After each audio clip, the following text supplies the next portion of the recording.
Hey everyone, Mariposa Young here in my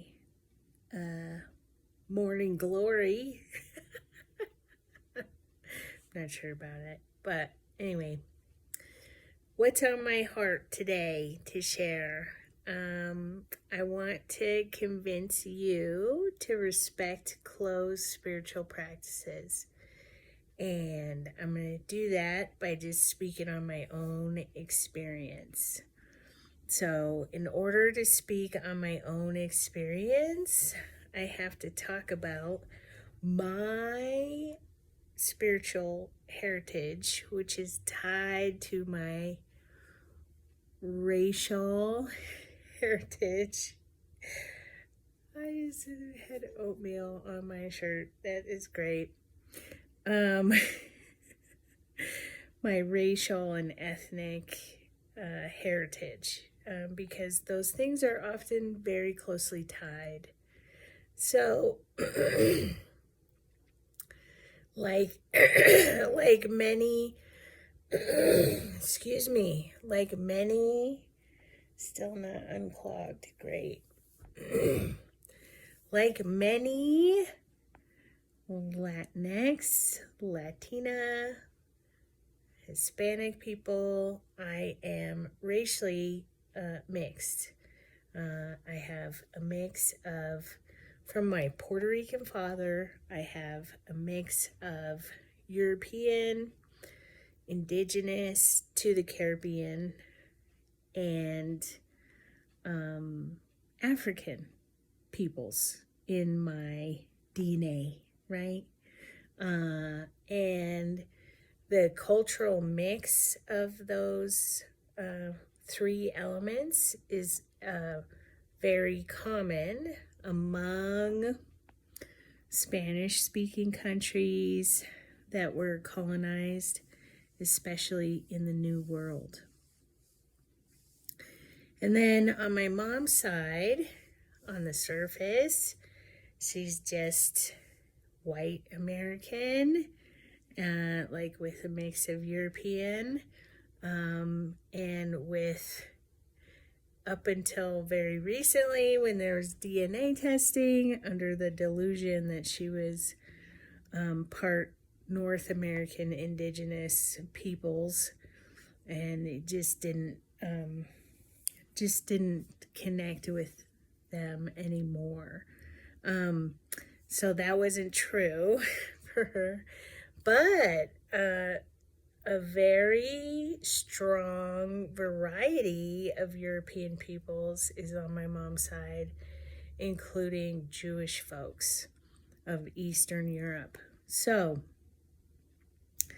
there is a strong case that her side of the family has a Roma background, and I don't just suspect it from the variety of peoples that she has in her DNA, but also the spiritual heirloom divination skills that have been passed down are very typical of Roma people or travelers, those folks from Europe. So even though it's mostly European on my mom's side, or all European on my mom's side, there is still a strong connection to people on the fringes, to people from the outside of things that are not in the typical power end of a society, right? So not so much the colonizers as the indentured servants and the fringy populations on the outskirts of town, and the witches and the, whatever. Okay? So that covers a lot of ground as far as spiritual practices that I feel like I'm fine to explore. Of course, including Christianity, which is a big part of my growing up. Of course, divination and witchcraft and folk medicine from my maternal line. But also, if I wanted to, and in some cases I already have, or I have ambitions to, I feel like any pre-Christian or outside of Christianity spiritual practices of the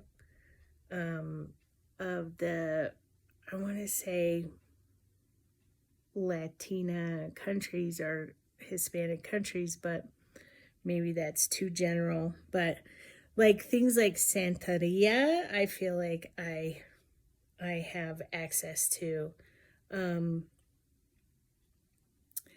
And Jewish mysticism, I have access to. And yeah. So, yeah, I feel like those practices, those aren't closed practices, but they kind of are. But anyway, I feel like I have full permission to explore those things. But I don't forget that culturally, I'm American. I'm an American. And culturally, I'm disconnected even from my Hispanic heritage because my dad was disappeared when I was young. So I am not fluent in Spanish. I don't know a lot of cultural practices. I'm an outsider to that culture, even though I claim it as part of my identity. And the reason I claim it as part of my identity is because I look Hispanic or Latina. And so I experience judgment and racism according to being in that group, whether I'm fully in that group or not. So it's my group, okay? But culturally, I'm American, right? And so I don't get butthurt that I don't have access to closed practices that are spiritual practices of North American indigenous people or from African people or African American people. I do not like elbow my way in and be like, hey, I have African connections or I have indigenous connections, even though it's not indigenous people of North America, it's of the Caribbean, but still, close enough, and like try and elbow my way in. And even though I still probably have more connection to those cultures than you do, who gets butthurt about those practices being closed to you as a mostly or totally European person. And here's why. So in the case of North American indigenous people, my goodness, we've taken enough from those people. They've experienced genocide, land being taken, children being taken,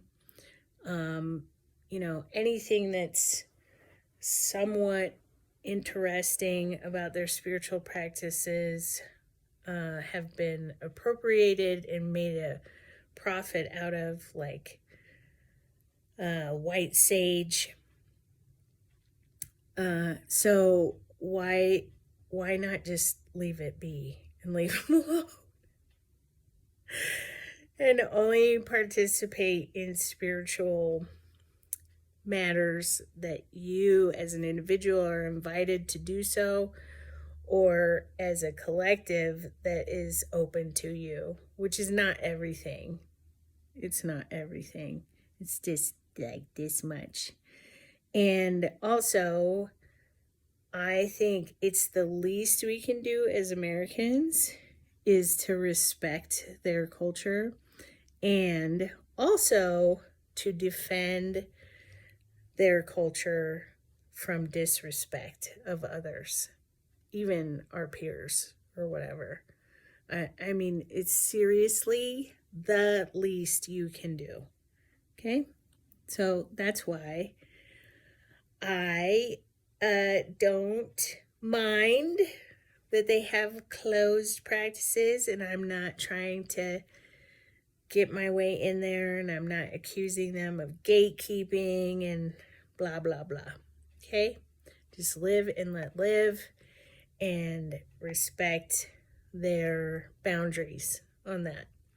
And then the other group that I have no problem respecting their boundaries about closed practice is those of African descent or African Americans, such as voodoo or hoodoo, those kind of things. I don't try and elbow my way in. And for that matter, the reason is those practices are very deep and very connected with ancestor worship. And my ancestors are, have colonizers in them, have rapists in them. Obviously, why would I be so mixed if that wasn't true? And also, it has marginalized communities in them too.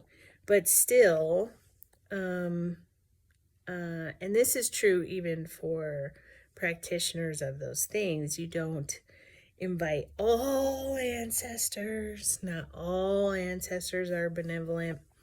But still, I have a questionable practice. And I have a questionable, not practice, background to be participating in that.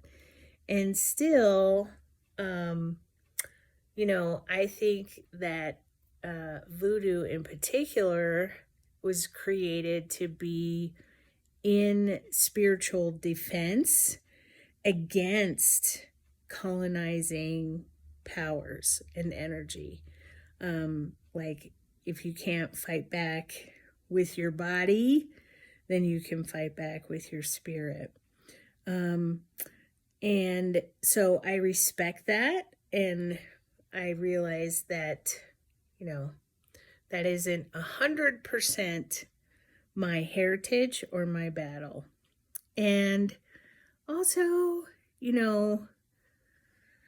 I've never had somebody mistake me as being of African descent.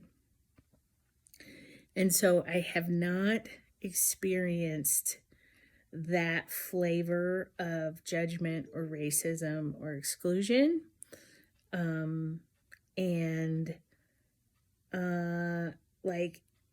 It's theirs to be in community about and to be in defense of, because there is a mix of culture and lived experience and spiritual practice going on there.